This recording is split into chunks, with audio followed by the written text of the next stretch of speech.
ayat 6. Yohanes 14 ayat 6 ada bilang begini. Kata Yesus kepadanya, "Akulah jalan dan kebenaran dan hidup." Bicara jalan di dalam visi tersebut, itu orang yakini itu dia adalah Yesus.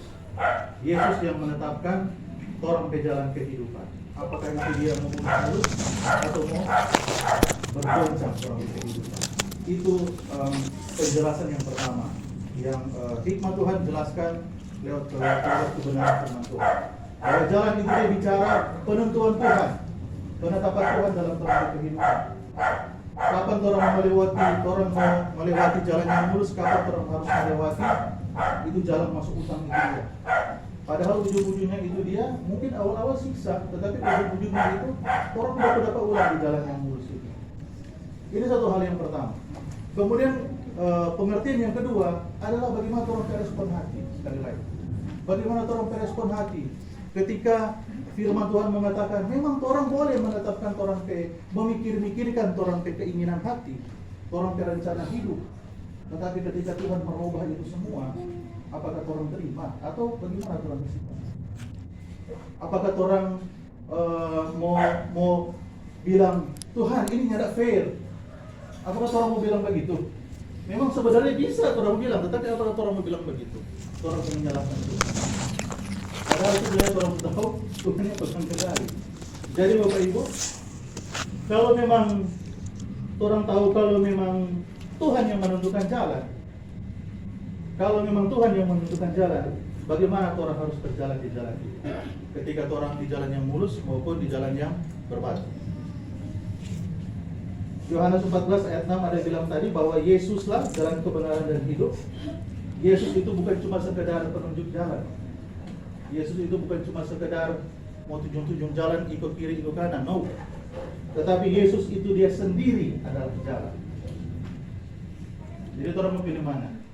Mau jalan menuju kehidupan, menuju kebenaran dan hidup, atau jalan minta mau arah kemana? Itu yang pertanyaan yang bagus sekali yang orang jatanya dalam orang hati. Apakah hari-hari ini bagaimana orang respon ketika Tuhan menunjukkan ini yang jalan yang harus orang tempuh? Mungkin hari ini orang sedang mengalami kondisi sakit, masalah ekonomi, sama dengan Henry ada bilang dia terbeban, memang dia mengalami kesusahan yang luar biasa. Henry bisa kambuh. Karena apa? Tuhan tetapkan itu jalan yang harus dia tempuh. Tetapi puji Tuhan, Henry menetapkan hati. Dia bilang, oke, kita siap fight. Saya pasti menang karena firman Tuhan berkata seperti itu. Dan itulah respon hati yang memang Tuhan mau dari masing-masing orang. Bapak Ibu, siapa yang mau suka? Ketika misalnya tiba-tiba bangun tidur dalam kondisi sakit yang luar biasa, itu saya alami. Banyak orang obatannya, Rol, mana sakit apa so? Menjadi misteri, mana sakit apa so? Rol, Pak Gem so berdoa akan, so banyak, mana sakit apa so? Supaya Bapak Ibu tahu, kita ke tangan ini dia sebelah kanan. Kita baru tahu ternyata dari istilah itu dia frozen shoulder. Kita baru tahu dari istilah itu. Dari dari tangan ini Bapak Ibu, kalau orang biasa istirahat di tempat tuh, tangan ini kan boleh begini tuh, dari tangan sudah bisa. Ini mau tangan. Dan banyak kendaraan muka atas juga terus begini. Itu kalau pagi masih pagi, jam-jam ampa, DP sakit luar biasa. Biar data sono itu dia mau tak bangun. Satu kali kita pernah kita cuma tak bangun itu dia karena data salah bergerak.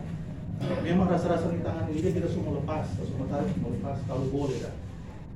DP luar biasa, DP sakit memang luar biasa.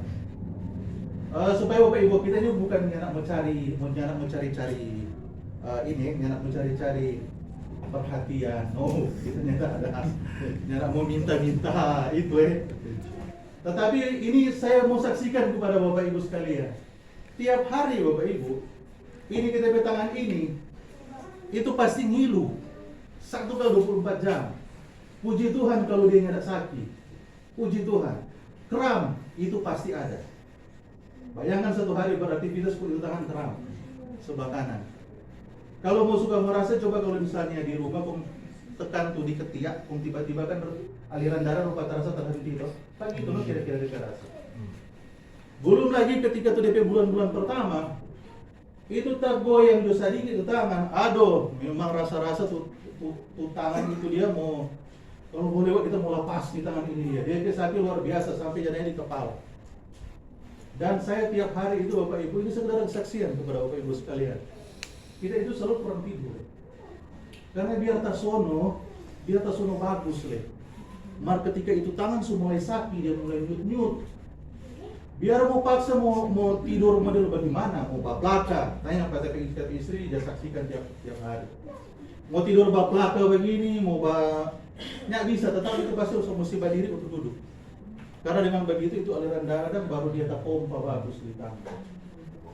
Itu biar mau suka mau tidur tuh mata masih berat sekali, tetapi sudah bisa mau tidur ulang. Bagaimana mau tidur dengan itu tangan sakit luar biasa.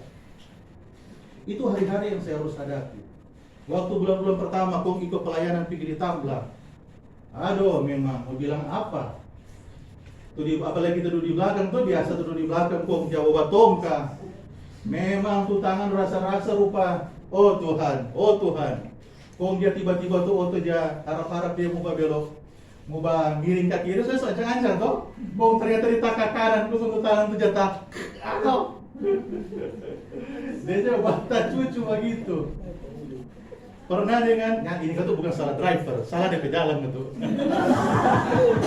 Bukan salah driver, salah dia jalan.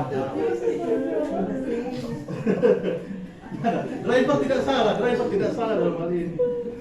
Pagi-pagi pernah pergi Lombok dengan Pak Gau. Setel kata itu tangan kanan tuh batung tadi pegangan itu dah. Kok dia tata ada, aduh dia matikan. Jadi Bapak Ibu, itu siapa yang mau menerima hal itu? Banyak orang ada bilang, oh, kami kok mana dislokasi tulang terbatas tahu apa dia nama ini dia.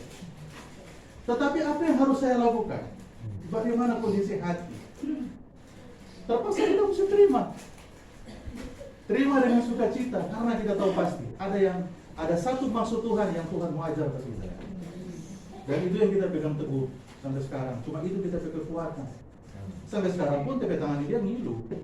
Tapi yang penting kita masih bisa ubah kerja, ubah ketik, ubah pegang apapun. Kita gas jo. Jadi biar mau bagaimana, biar mau yang penting masih boleh ubah diri. Orang Kak Rini dia bilang biar yang penting masih boleh ubah diri. Tensonya ndak masih bisa kita mau tahan. Jangan dulu lupa dokter. Begitu, jangan dulu lupa dokter. Selama kita masih boleh mau tahan, itu kita ke iman. Jadi jangan teladani iman itu. Teladani pengharapan saya kepada Yesus. Itu yang ingin kita mengajarkan. Teladani pengharapan saya. Kita tidak berguna, kita masih kurang. Tetapi saya masih belajar bagaimana untuk kita ke iman bahwa kita pasti sembuh dan kita ke pengharapan cuma Yesus yang mau menyembuhkan kita ke tangan. Tapi tulang-tulang dia bergerak sendiri, Pak Ibu. Kalau tak pernah cerita tuh bisa saksikan tuh ke tangan ini memang bengkok, nak bisa mau kasih begini, cuma sampai begini. Kau cuma dengan dasar dengan ajaib, kau tiba-tiba kita nih tahu cuma ada duduk kau dia babunyi kayak kaget. Babunyi kuat sekali tuh tulang di dalam Ibu. Tak. DP besok ya DP tangan so boleh. Begitu juga tuh beberapa minggu lalu. Waktu kita sementara tidur beberapa minggu lalu. Kok tiba-tiba kita tak bangun karena tulang di sini babunyi. Kuat sekali babunyi. Pak, begitu dah. Tuh di sini. Dan yang sekarang yang kita ada rasakan ada perubahan. Itu DP tingkat tuh mau sakit itu dia sudah tidak seperti biasa. Sunyala jana di kepala. Jadi bayangkan Bapak Ibu. Cuma dalam orang pengharapan di dalam Tuhan. Yesus. Orang ke tulang-tulang itu dia bergerak sendiri. Kita jauh, wow, tapi ya itu saja. Ya bagaimana orang kembali lagi. Bagaimana orang sikap hati. Ketika orang ada dalam jalan yang memang betul-betul yang orang rasa rupa Tuhan kalau boleh kok ini lewat ini dia cepat-cepat dia lewat. Aduh jangan harap begitu. Ingat karena memang pasti ada yang akan Tuhan mau siapkan buat orang. Nah, apa maksudnya? Apa maksudnya jalan yang berbatu itu dia? Yang dari visi yang Tuhan perlihatkan kepada saya. Jalan yang berbatu itu maksudnya adalah ujian iman. Ujian iman buat orang-orang, nah ini dia tanda kutip. Ujian iman itu hanya kepada orang-orang yang terlatih dan yang mau dilatih. Itu dia.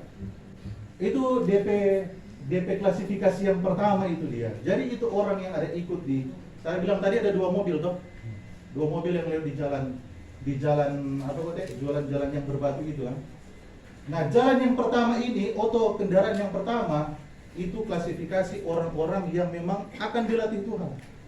Orang-orang yang betul-betul pernah dilatih, sudah terlatih, maka Tuhan mau kasih lebih tajam. Tuhan memang mau bikin betul-betul sempurna dalam ujian kali itu. Itu yang pertama, ini orang-orang yang terlatih. Namun ada satu yang di belakang Bapak Iko. Oto yang kedua ini dia orang yang ikut-ikutan. Karena orangnya nak peka. Karena tidak ada kepekaan dalam kehidupan mereka sampai dorang ikut-ikutan dari belakang. Akhirnya apa? Karena dorang belum siap, dorang lemah, dorang letih, dorang lesu. Mari kita paparkan satu-satu. Ini yang klasifikasi dari dua orang ini dia. Dalam Yakobus 1 ayat 2 sampai 4. Yakobus 1 ayat 2 sampai 4.